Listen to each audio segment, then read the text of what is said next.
What's going on, y'all? It's your boy Dr. Black.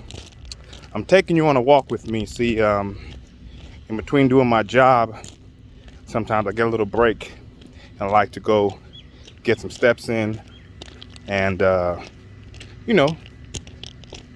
to get the cardiovascular going in my free time. Try to have some healthy habits and be productive. And speaking of productive, I want to talk today about standards. So, you've heard me mention the manosphere, group of men who criticize women and everything they do and try to point out what's wrong with women. In the black manosphere, they have a saying, a phrase, 3 criteria that women should have. They say women need to be fit, feminine, and polite, I think, or fit, feminine, and fun. I always want to make it 3 F's, but it could easily be a third word that's not an F. So anyway, let's call it fit, feminine, and polite.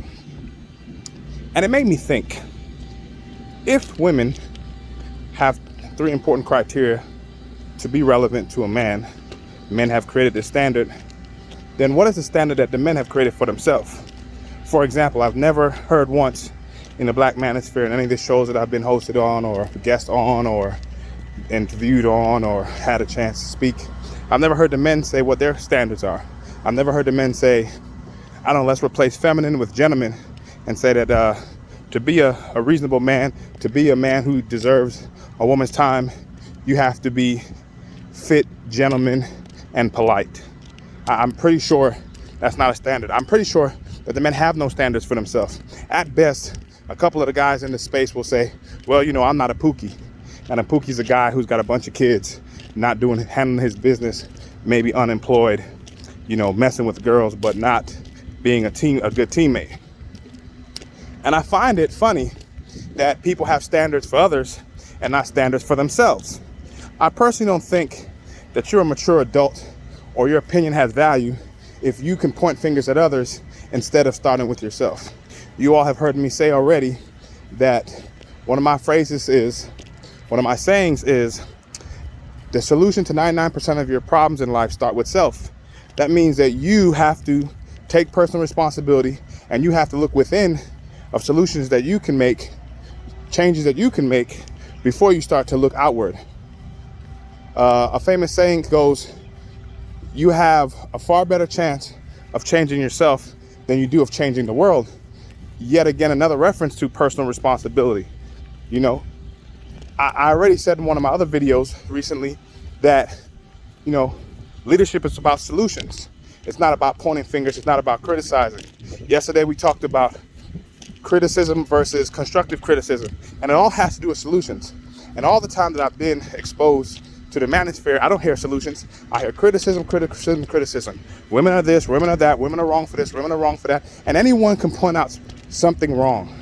Leaders point out solutions to the problem. And I find it contradictory for men to say what they think is wrong with women, yet their solution is just how the women need to be different. Not even really a solution, just pointing out what's wrong. I feel that a leader is going to point out what they do different. I feel a leader is going to set the example. As a leader, I set the example. And so I think that for women out there who are in the manosphere, support the manosphere, who think that some of the things that they say is correct, you got to think to yourself, is there a double standard here? Are the men in this space making rules for me that they're not making for themselves? Are they making rules about a generalized group for others that they don't, in a way that they don't generalize themselves? And if they are, is that an appropriate way to conduct a serious, proper conversation? As I said, I don't agree with it. I think that winners don't have time to be complaining about these things. For example, I play basketball, not a pro, I'm not even close to a pro, I'm barely an amateur. But I grew up playing ball in the DMV, and I really appreciate that. Because in the DMV, nobody wants to hear your excuses about why you lost the game.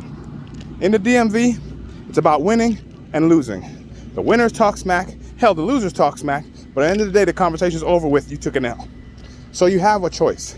You can either learn from that L and be better, or you can take that L and be a loser. Now, I learned early on, I didn't want to be a loser, so I had to get better. I had to learn from my losses. I had to improve. I feel it's a principle of life. And winners don't sit around crying. I find it to be very childish for the manosphere and the men in the manosphere to be whining and complaining about women, as if women are all one monolith, they're all one thing, and they all have the same problems. They don't. Now, if you're a man and you're having a problem with women, you have to look to yourself and say, dang, there's something wrong with me. Maybe I keep picking the wrong women. Maybe I'm in the wrong circles. Maybe I need to do better. And it's the exact same advice that men give women when women are complaining about not finding good men. No man is going to say, yeah, you know what? All men are dogs. We're all pookies. Don't worry about it. Take these broke dudes and just let them in. Even in the manosphere, they don't suggest that. So why are we in a space, a bunch of men who are supposedly leading, telling women what to do instead of talking about what we need to do? I reject that. I reject that train of thought. I reject that approach. I find it to be a weak move, a cheap cop-out, and it shouldn't be respected by anyone. And feminism helps us to see these double standards that society tries to put on women specifically, instead of trying to look at how to be fair amongst all of us. And I'm happy to stand up with the women, stand up for the women, and especially to stand up for the good guys out there who aren't taking L's and crying about it, who aren't complaining about how tough things are and how women aren't the way we wish they were and all this other nonsense, but how to those of us men who are dealing with reality as it is and instead of how we wish it would be, who are raising our children to be better than the bad examples that we've seen, and to find other people who are interested in being better. I talk to my daughters all the time about don't worry about falling in love, and don't let love be the end all be all. You gotta try to love someone who has good qualities.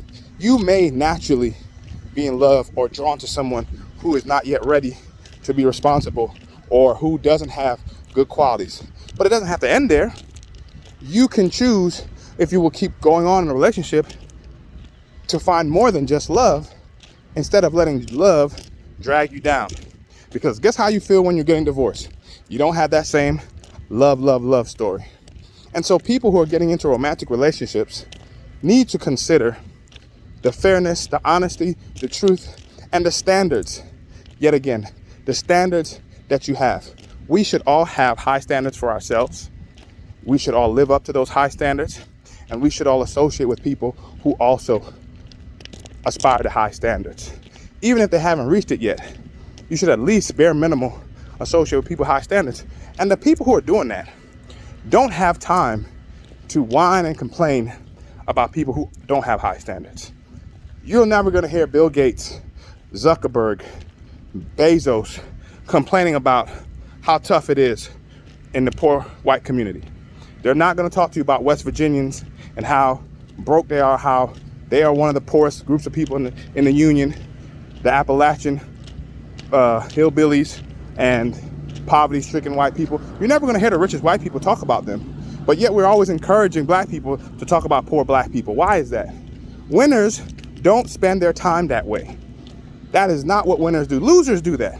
Losers have all the time in the world to complain about how the game is rigged, about how things are really difficult. And that's not to say that we don't have people who are genuinely focused on solutions. But absent of a solution, if you're talking about a problem, you're just a loser. You're not an active, helpful part of the solution process. So, ladies, don't fall for the trick. Don't let people marginalize you. Don't let people be a hypocrite towards you. Don't let all these pookies tell you about how bad it is out there in the dating game and how black women aren't living up to something. Their opinion doesn't matter. They're a pookie any damn way, right? Who are they to say? Let's all try to have higher standards.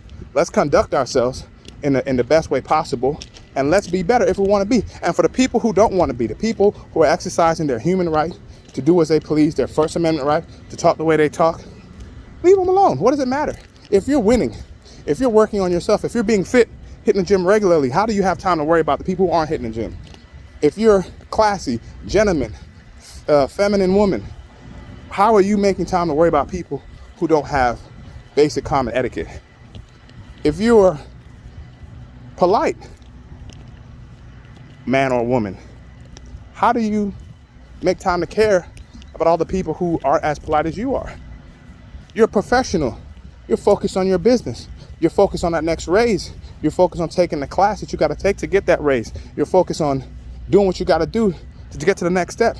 You don't have time to be in a social media group crying and whining about something that you can't change, because you have a far better chance of changing yourself than changing the world. And so I invite you to join me in working on being better for ourselves, and joining my solution in being on this page, standing up for those who are working on being better and who will not let themselves be placed in a little box, marginalized and stereotyped just because a bunch of losers in the boyosphere don't know how to lead. All they know how to do is cry and complain about problems. If you're with me, like, subscribe, share with a friend, and I'll see you again next time. One love.